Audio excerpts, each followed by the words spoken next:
So I'm Charlie Riley, the director of the Nassau Museum of Art, and thank you so much for joining us today. Right behind me, you have a masterpiece, actually 10 of them, by Andy Warhol. I think probably most of the people watching this will know that name. And we were the only place in New York, the only museum in New York that they wanted for this show, because they had come one time and they saw a beautiful portfolio, remember that word, portfolio of prints in here by a chap named Keith Haring, who was a protege of Andy Warhol. They walked in, they said, wow, we love the way this portfolio is hanging in this amazing gallery.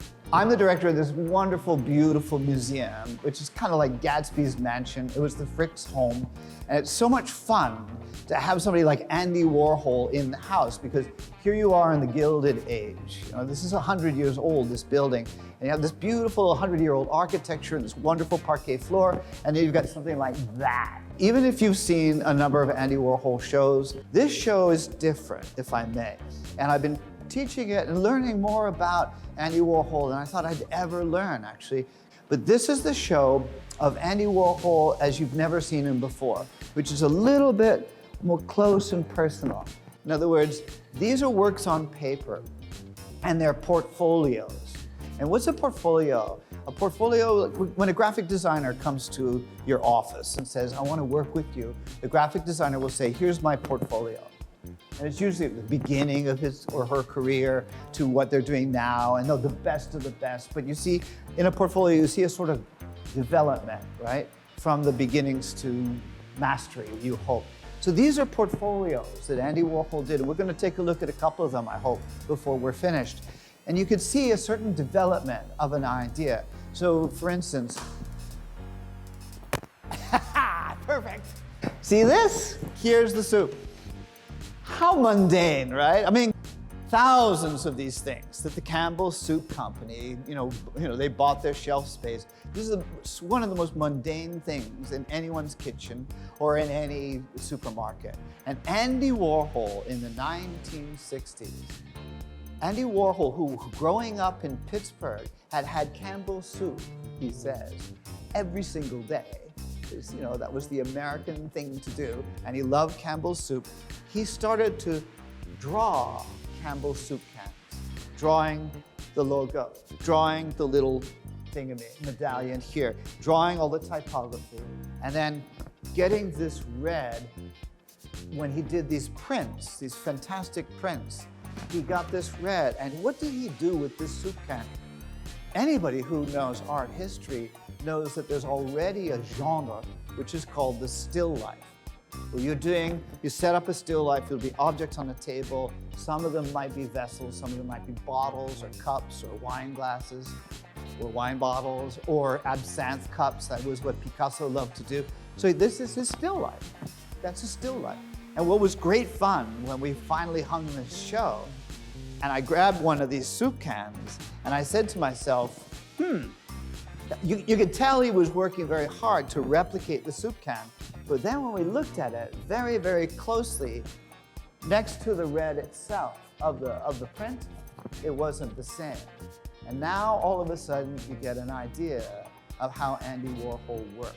It is so fantastic to watch an artist take something and transfigure it, transform it. The beautiful Greek word for this, metamorphosis. Here it is, it's familiar, you think you know it, now I'm going to make it into a masterpiece.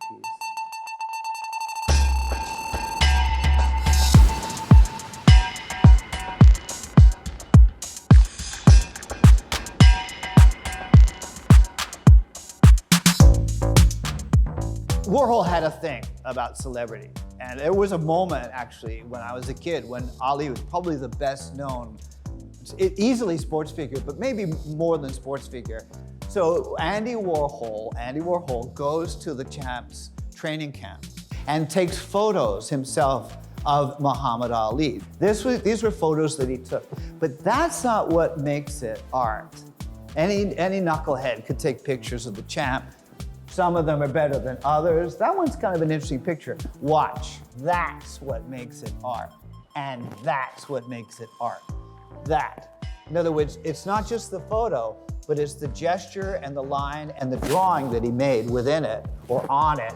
And then always people I know who have had their portraits done by Andy Warhol. When Andy chose the color, he was doing something the way a great portraitist would do to something bring out your character. I mean, anybody would look at the red hair and say something here. They would do something though with Marilyn, for instance. You see some very odd colors. With Ali, this is a very odd color to put by the champ. The champ, he used to come into the ring in white satin with red, or of course black, black, black, black all the time. But these are really weird colors that Andy picked for.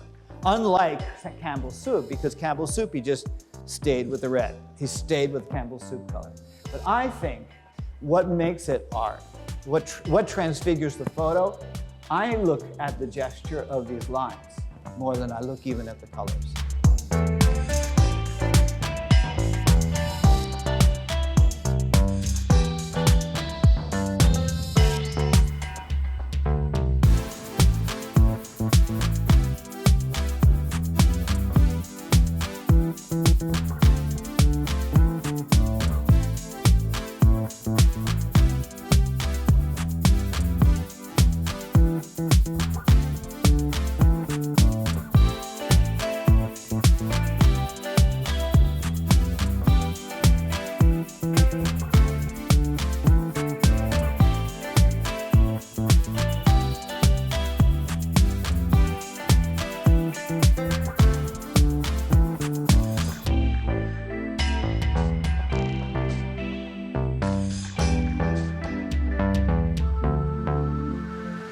This is my favorite room in the whole damn show. This is such, first of all, it's this beautiful little room in Gatsby's mansion. This is where she put her makeup on. This is her boudoir. So you've got this very delicate, lovely room.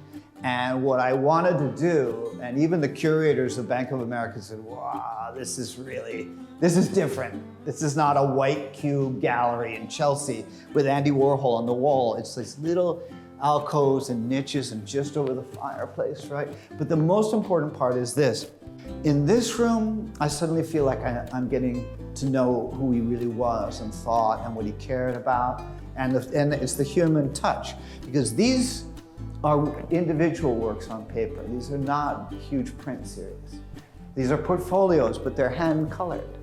And you do see the gesture of his hand and his line. I mean, that's just how, just like sort of when your boyfriend or your girlfriend writes you a letter, and you see the handwriting, and you see the handwriting change, and it gets faster, it gets slower, or it hesitates, and you say, oh, there's real passion in that, or there's real anger in that too.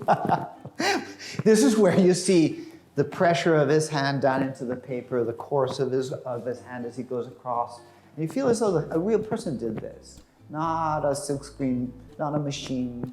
And also you feel as though he's really deeply engaged in this and that he really cared about it, which was the thing that worried some people about Andy Warhol, that there was a sort of indifference that he had to his subject matter.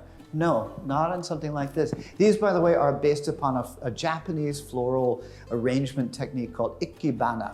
And ikebana is also like Andy Warhol. Think for a second about this.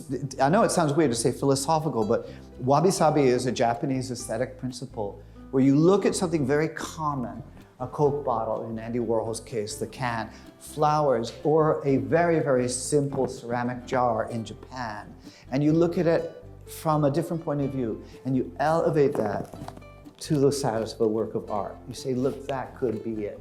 That could be something that will last forever, even though you know it won't. I mean, I just put my roses in a vase this morning, and I know probably by the time I get back, they'll all be going like this. But you know it won't last forever, but he loved these, I think.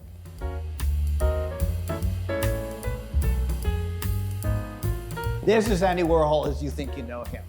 All these flowers, ba, ba, ba, ba, ba, all with the neon colors pumped up to their absolute max, right? Color is vibration. Color, you receive color as the way you receive sound. It's vibratory. And everything here is just like pure energy. And what was Andy doing with all of this? Now, he's not here, but I think if he were, and there's a pretty good picture of him like looking over my shoulder saying, don't get this wrong. But if he were, remember also that he was involved in a magazine called Interview. And he understood from a marketing perspective, from a publishing perspective, from a media perspective, that sometimes you just gotta grab them. And sometimes what grabs them, certain colors on a book cover or certain colors on a magazine cover are gonna pull people in. So I think what Andy was trying to do here was he took a very banal wallpaper. This is only 10. There are hundreds of variations on these where he would just swap out one color for another. He sometimes kept the green for the grasses, but sometimes he went blue and yellow for the grasses. Here we go with green. Over there I had my green because I have green outside in the beautiful 145 acres of this amazing museum. That's all green all summer long. So I put those ones down there. But here it's pink, right? So here's what he's also trying to do. How does it change? How does your perception change? And that's one of the reasons why, for instance, in this room, as we turn around, I put a grid here, I put a grid there. I mean, if I had taller ceilings, I would have gone three levels. That was how Andy also thought about this. Andy Warhol wanted as much as possible. It was quantity as much as quality.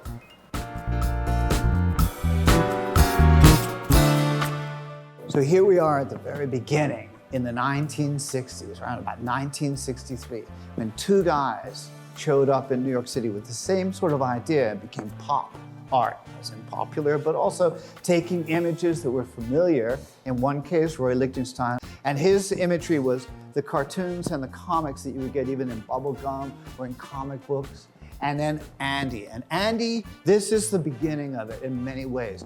This is Marilyn Monroe in a movie called Niagara. And all he did was take a publicity still from the studio, a black and white publicity still, ready? And this is the same thing in a way. She's no different from a Campbell soup can in what happens next, which is what kind of colors, which is off registration. In other words, the photo's in there, but whatever he did with the silk screen, he kind of missed. And if I were the printer, I would say back to the original. We got to get that on registration. But having that little slip, that's the gesture, that's the transformation, the transfiguration of the commonplace. The photo alone, well, the photo alone is Marilyn Monroe, so that's no problem with that really, right? But the photo alone is not enough to make it art. It's a publicity photo, a still from Niagara. It's this.